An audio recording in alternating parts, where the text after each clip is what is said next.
بندہ یوں سمجھتا ہے کہ وہ اپنے رب کے انوار و تجلیات کا گویا کہ مشاہدہ کر رہا ہے، اللہ اکبر، اور فوراً وہ کلام کے اندر التفات لے کر آتا ہے۔ التفات کس کو کہتے ہیں؟ اسلوب کلام جس طریقے سے چل رہا ہے، جس نہج پر چل رہا ہے، اس اسلوب کلام سے کلام کو پھیر کر دوسرے اسلوب کی طرف لے کر جانا۔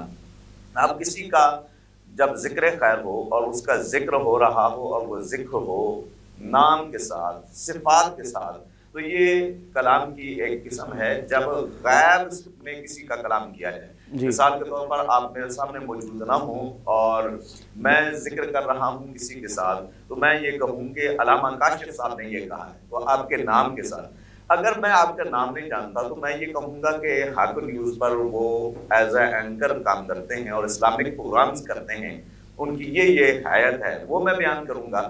جو آپ کی صفات ہوں گی، وہ حافظ بھی ہیں، عالم بھی ہیں، قاری بھی ہیں، تو ان صفات کے ساتھ میں آپ کا ذکر کروں گا تو وہ ان کی صفات کے ساتھ بندے آپ کو پہچان جائیں گے۔ اب رب کو جس وقت بندہ نام لیتا ہے نا، اس کی تعریف بیان کرتا ہے تو پہلے حمد کے ساتھ شروع کرتا ہے اور رب کا نام لیتا ہے، گویا کہ یوں ہے کہ رب کی ذات سامنے اس کی آنکھوں میں نہیں ہے، پھر وہ اس کے بعد صفات کا ذکر کرتا ہے۔ یہ تو مقام غیبیت ہوا، سامنے کسی کا نہ ہونا۔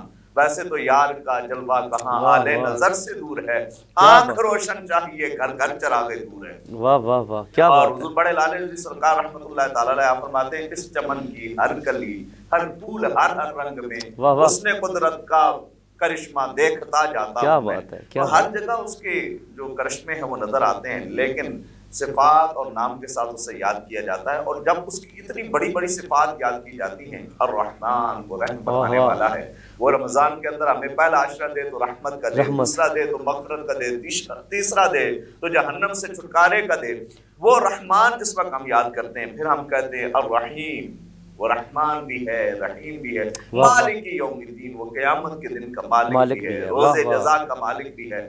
یہ بڑی بڑی صفات بیان کرنے کے بعد بندہ یوں سمجھتا ہے کہ رب کے تجلیات وہ تو بالکل میرے سامنے ہیں، ایسے لگتا ہے کہ وہ اپنے رب کا مشاہدہ کر رہا ہے، فوراً کہتا ہے ایاک نعبد و ایاک نستعین۔ یہ دیکھیں اسلوب کلام کس طرح بدلا، پہلے مقام غیبیت تھا، اب مقام تخاطب آ گیا، گویا اپنے رب کو بالکل سامنے پا کر اپنے رب سے کلام کر رہا ہے۔ تو یہ بندے کو کب نصیب ہوتا ہے؟ جب ماہ رمضان مبارک صحیح طریقے سے بندے نے گزارا ہو، جب رمضان کے روزے رکھے ہوں۔ نبی پاک صلی اللہ تعالیٰ علیہ وسلم کا وہ مشہور فرمان عالی شان، اگر روزے رکھے رمضان مبارک کے ایمان کے ساتھ اور محاسبہ کرتے ہوئے تو گزشتہ گناہ معاف ہو گئے۔ سبحان اللہ۔ قیام کرے ماہ رمضان مبارک کے اندر ایمان کے ساتھ اور نفس کا محاسبہ کرتے ہوئے تو گزشتہ گناہ معاف ہو گئے۔ لیلۃ القدر میں اس نے قیام کیا ایمان کے ساتھ اپنے نفس کا محاسبہ کرتے ہوئے تو گزشتہ گناہ معاف ہو گئے۔ حضور کے صحابہ فرماتے ہیں کہ نبی پاک صلی اللہ تعالیٰ علیہ وسلم کی بارگاہ ناز میں دو بھائی اکٹھے حضور کی بارگاہ ناز میں حاضر ہوئے، مسلمان ہوئے۔ امام ترمذی نے اس حدیث مبارکہ کو قول کیا اور طویل حدیث ہے، میں صرف اس کا خلاصہ پیش کیے دیتا ہوں۔ دونوں بھائی آئے حضور علیہ السلام کی بارگاہ ناز میں، ایک وقت میں دونوں نے اسلام قبول کیا۔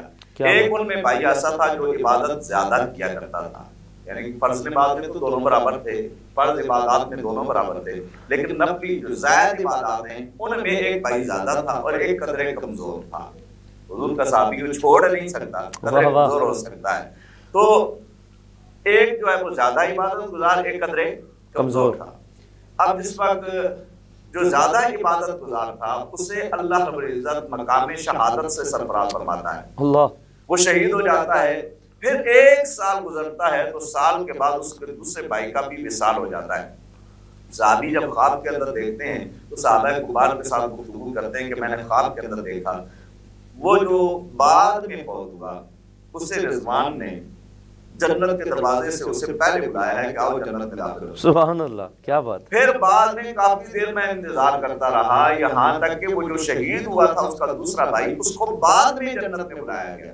جب یہ صحابہ کبار آپس میں گفتگو کر رہے تھے تو نبی پاک صلی اللہ علیہ وسلم نے ان کی گفتگو سنی اور آقا علیہ السلام نے فرمایا کہ تم اس بات پہ تعجب کر رہے ہو، وہ جو شہید تھا اسے پہلے جنت میں جانا چاہیے تھا اور دوسرا جو سال بعد ہو رہا ہے اسے بعد میں جنت میں جانا چاہیے تھا۔ تو صحابہ نے عرض کی ہاں یا رسول اللہ، ہونا تو ایسے ہی چاہیے تھا، وہ شہادت کا درجہ پا چکا تھا۔ تو حضور علیہ السلام نے فرمایا یہ جو بعد میں گیا ہے کیا اس نے ایک سال زندگی کا زیادہ نہیں پایا؟ اللہ اکبر۔ نبی پاک صلی اللہ تعالیٰ علیہ وسلم کا ایک اور فرمان ہے عالیشان ہے، حضور فرماتے ہیں تم میں سے بہترین آدمی وہ ہے جس کی عمر زیادہ ہو اور اس کے اعمال اچھے ہوں۔ یہاں حضور علیہ السلام فرماتے ہیں کہ کیا اس نے 1 سال زندگی کا زیادہ نہیں پایا؟ صحابہ اکبار عرض کرتے ہیں ہاں یا رسول اللہ 1 سال اس نے زندگی کا زیادہ پایا ہے۔ اب تاجدار کائنات فرماتے ہیں کہ اے میرے صحابہ اس نے جب 1 سال زندگی کا زیادہ پایا تو پھر اس نے نمازیں بھی 1 سال کی زیادہ پڑھی ہیں، اس نے سجدے بھی 1 سال کے زیادہ کیے، اس طرح وہ نمازیں پڑھتا رہا۔ اور پھر حضور نے فرمایا پھر اس نے تو 1 سال زیادہ پایا ہے تو رمضان بھی 1 مرتبہ زندگی میں زیادہ پایا ہے۔ صحابہ نے کہا ہاں یا رسول اللہ 1 مرتبہ زندگی میں اس نے زیادہ رمضان پایا ہے۔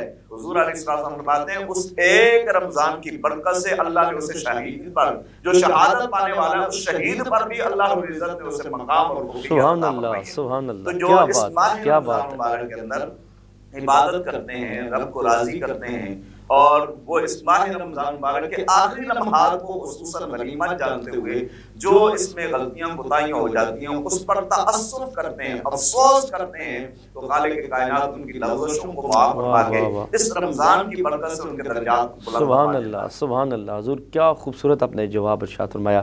اللہ کریم آپ کو سعادتیں عطا فرمائے، آپ کے علم عمل میں مزید برکتیں عطا فرمائے، اور سننے والے یقیناً محظوظ ہوئے، اور یہ جو آخری لمحات ہیں یقیناً یہ پیغام اور یہ میسج سننے کے بعد وہ ضائع نہیں کریں گے، اور اللہ تعالیٰ کی قربت کو حاصل کر کے ہی یہ قیمتی لمحات اللہ تعالیٰ کی بارگاہ میں وہ خاص قربت اور اس کے انوار و تجلیات کو ضرور حاصل کریں گے۔ میرے ساتھ دوسرے مہمان تشریف فرمائیں، جناب صاحبزادہ فیضان حسین ہارونی صاحب، آپ سے گزارش کروں گا کہ آپ برگاہ رسالت مآب صلی اللہ علیہ وسلم میں حاضری پیش کریں۔ بسم اللہ۔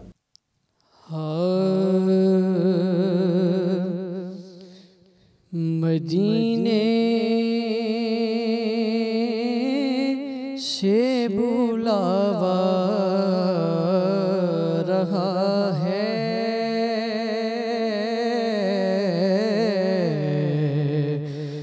مدینے سے بلاوا رہا ہے،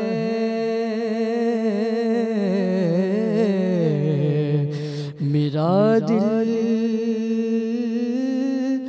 مجھ سے پہلے جا رہا ہے، مدینے سے بلاوا آ رہا ہے، مدینے سے بلاوا آ گیا ہے، میرا دل مجھ سے پہلے جا رہا ہے، میرا دل مجھ سے پہلے جا رہا ہے،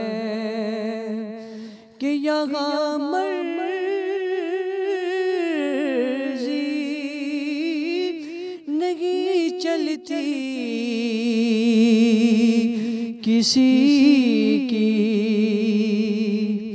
یہاں مرضی نہیں چلتی کسی کی، مدینے والا ہی بلوا رہا ہے، مدینے والا ہی بلوا رہا ہے، مدینے سے بلاوا رہا ہے، کہ میرا دل بھی تو اپنے ساتھ لے جا، میرا دل بھی تو اپنے ساتھ لے جا، اکیلا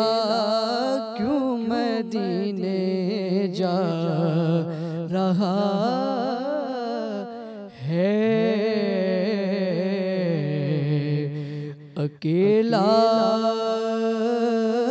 کیوں مدینے جا رہا ہے، مدینے سے بلاوا گیا ہے، اور یہ چکی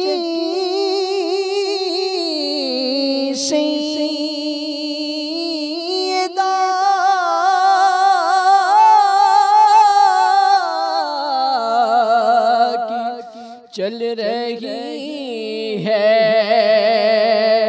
یہ چکی سیدہ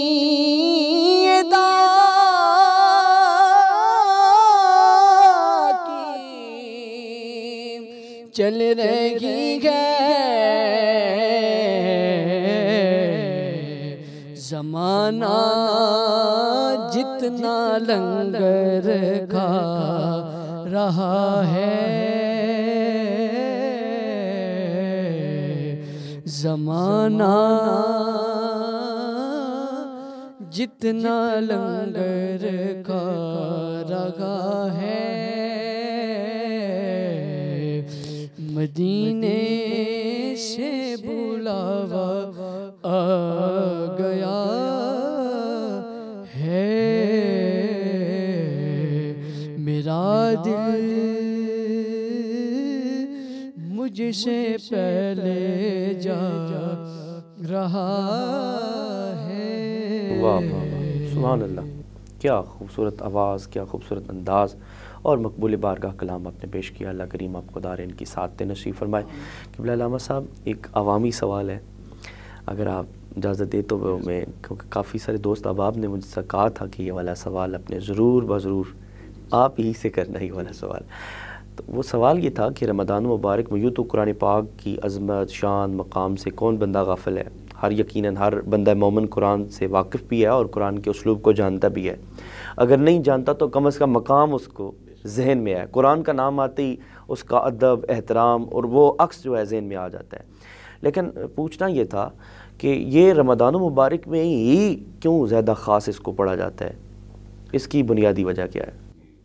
بہت ہی اچھا آپ نے سوال کیا۔ سب سے پہلی بات تو یہ ہے کہ رمضان جو ہے یہ قرآن کا مہینہ ہے۔ واہ واہ واہ، جیسا کہ اللہ رب العزت قرآن پاک کے اندر فرماتا ہے، شہر رمضان الذی انزل فیہ القرآن، سبحان اللہ، رمضان کا وہ بابرکت مہینہ ہے جس میں قرآن نازل کیا گیا۔ حضرت صاحب، میں یہاں پر ایک بات عرض کرنا چاہتا ہوں، رمضان مبارک کے روزے کب فرض ہوئے، رمضان کب لوگوں کے سامنے ظاہر ہوا؟ سن 2 ہجری میں، اللہ جب اکبر، حضور ہجرت کر کے مدینہ المنورہ میں گئے۔ جی، قرآن کی ابتدا کب سے ہوئی؟ نزول کی غار حرا سے، مکہ المکرمہ میں جی، حضور نے ابھی ہجرت نہیں کی تھی، مکی صورتیں بھی ہیں نا، جی جی، تو یہ مکہ کے اندر ابتدا ہو رہی ہے قرآن پاک کے نزول کی، اور اللہ رب العزت فرما رہا ہے کہ رمضان کا وہ مہینہ ہے جس میں ہم نے قرآن نازل کیا۔ کیا پتہ چلا کہ رمضان پہلے بھی تھا، اللہ نے اس واہ کو واہ پوشیدہ واہ رکھا۔ واہ، سبحان اللہ، جیسے نبی پاک صلی اللہ تعالیٰ علیہ وسلم کا اسم گرامی محمد جی، جنت کے درختوں کے پتوں پر بھی لکھا ہوا تھا، وہ عرش الہی پہ بھی لکھا ہوا ہے، اس کا وسیلہ ڈال کے جناب حضرت آدم علیہ آدم علیہ السلام، واہ واہ واہ، کیا بات ہے، کیا لیکن بات، نام محمد کو اس طرح پوشیدہ رکھا گیا کہ کائنات میں کسی اور کا نام حضور سے پہلے نہیں رکھا گیا۔ کیا بات ہے، اسی طریقے سے اللہ رب العزت نے حضور کے توسل سے جو ماہ مبارک رمضان عطا فرمایا، اس رمضان کو بھی پوشیدہ رکھا گیا۔ پھر اللہ رب العزت نے نبی پاک صلی اللہ تعالیٰ علیہ وسلم کو جو کتاب قرآن عنایت فرمایا، یہ قرآن بھی اللہ رب العزت نے شیاطین سے پوشیدہ رکھا۔ اللہ اکبر، تو اب اللہ رب العزت نے اس ماہ مبارک کے ساتھ جب اس کا تعلق کر دیا، اور خصوصاً لیلۃ القدر کی راتیں جو اس آخری عشرے کے اندر ہمیں نصیب ہوئی، جی، اور ایک رات رہتی ہے وہ بھی ہمیں نصیب ہوگی، ہونے والی ہے تو اس میں خالق کائنات کا فرماتا ہے اِنَّا أَنزَلْنَاهُ فِي فی لَيْلَةِ لیلۃ الْقَدْر، ہم نے اس قرآن کو کب نازل کیا؟ لیلۃ لیلۃ القدر القدر کی کے بابرکت رات کے اندر نازل کیا۔ تو اس کا قرآن کا تعلق رمضان مبارک کے ساتھ نزول کے اعتبار سے بھی بڑا گہرا ہے، واہ اور واہ، دوسرا یہ ہے کہ ماہ رمضان مبارک کے اندر جبریل امین نبی پاک صلی اللہ تعالیٰ علیہ وسلم کے ساتھ شعبان اور رمضان کے ان 2 مہینوں کے اندر دور کیا کرتے تھے، اور شعبان کے مہینے کو دور کا مہینہ بھی کہا جاتا ہے۔ اور یہ رمضان مبارک جو ہے اس کے اندر قرآن پاک کو زیادہ سے زیادہ سنا جاتا ہے، سنایا جاتا ہے مختلف جگہ پر۔ آپ دیکھتے ہیں مساجد میں اب تو عمومی طور پر مساجد کے اندر باقاعدہ طور پہ اہتمام کیا جاتا ہے کہ حافظ قرآن ہو، خوبصورت پڑھنے والا ہو اور رب کا کلام کو سنائے۔ نبی پاک صلی اللہ تعالیٰ علیہ وآلہ وسلم کا فرمانے عالی شان سنیے، حضور فرماتے ہیں من استمع آیۃ من کتاب اللہ، جو آدمی اللہ کی کتاب میں سے ایک آیت سن لے، اللہ من استمع آیۃ من کتاب اللہ، ایک آیت اگر وہ اللہ تعالیٰ کی کتاب میں سے سن لے، فَلَهُ حَسَنَةٌ يُضَاعِفُ، اللہ اس کی نیکیوں میں 2 گنا اضافہ فرمائے گا۔ سبحان اللہ، سبحان اللہ۔ یعنی کہ وہ ایک آیت سنتا ہے، اس کی زندگی میں جتنی اس نے نیکیاں کی ہوئی ہیں اس کی نیکیوں میں کتنا اضافہ ہو جاتا ہے؟ 2 راہ اضافہ ہو جاتا ہے۔ اس کا یہ بھی مطلب ہے کہ اللہ عزت رمضان مبارک میں یا غیر رمضان میں جب بھی قرآن سنا جائے تو 2 اجر بھی عنایت فرماتا ہے۔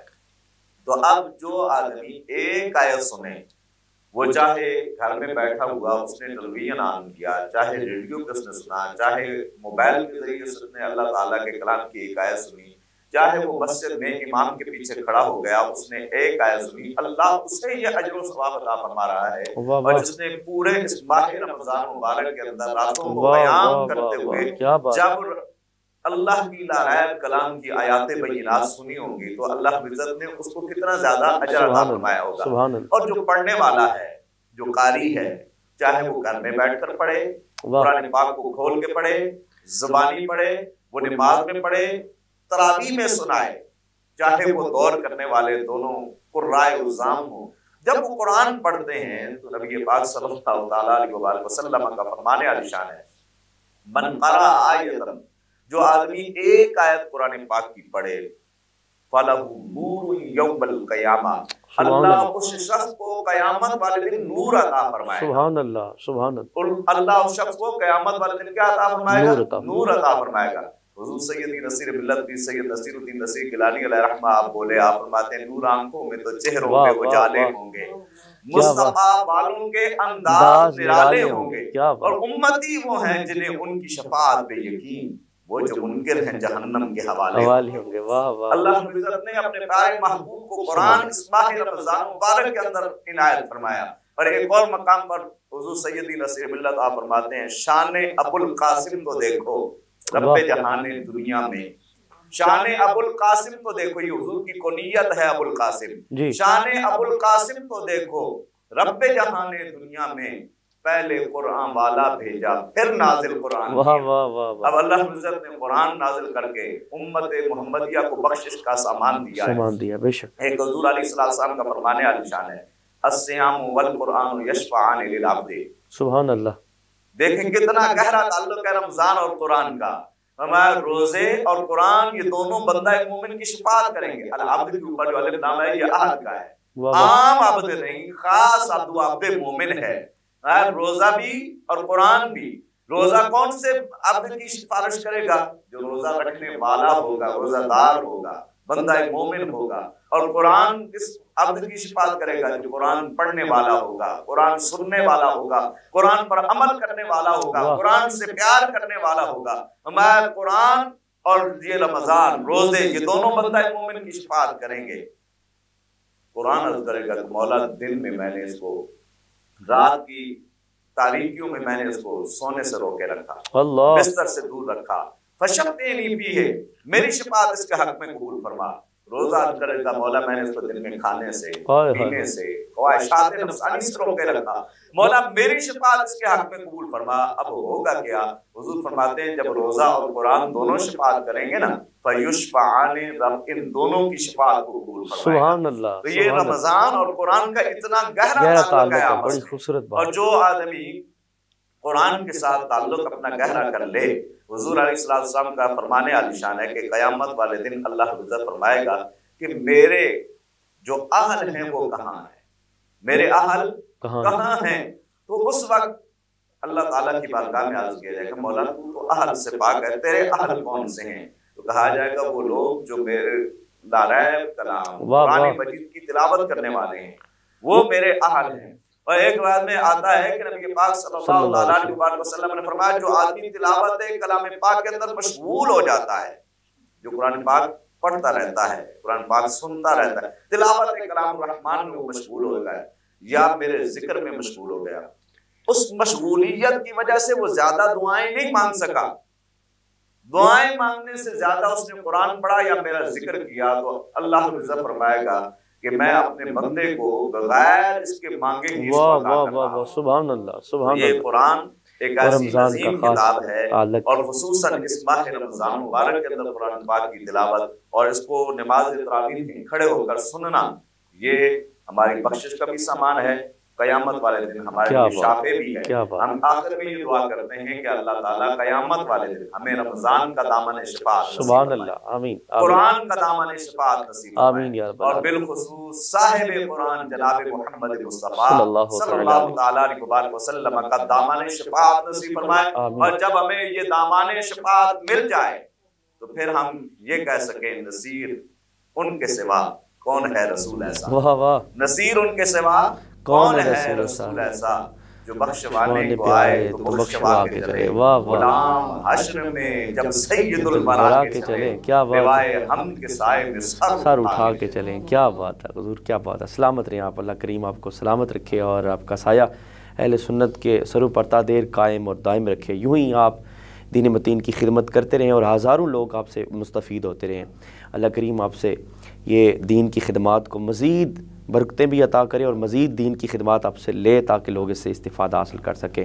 ناظرین، ہمارے پروگرام کا وقت اختتام پذیر ہوا، میں اپنے مہمانوں کا ایک دفعہ پھر شکریہ ادا کرنا چاہوں گا کہ آپ اپنی گناہ و مصروفیات سے وقت نکال کر تشریف لائے۔ اللہ کریم آپ کو دارین کی سعادتیں نصیب فرمائے۔ انشاءاللہ عز و جل نئے مہمانوں کے ساتھ پھر آپ لوگوں کے سامنے حاضر ہوں گے، تب تک کے لیے اجازت دیجیے۔ السلام علیکم ورحمۃ اللہ تعالی وبرکاتہ۔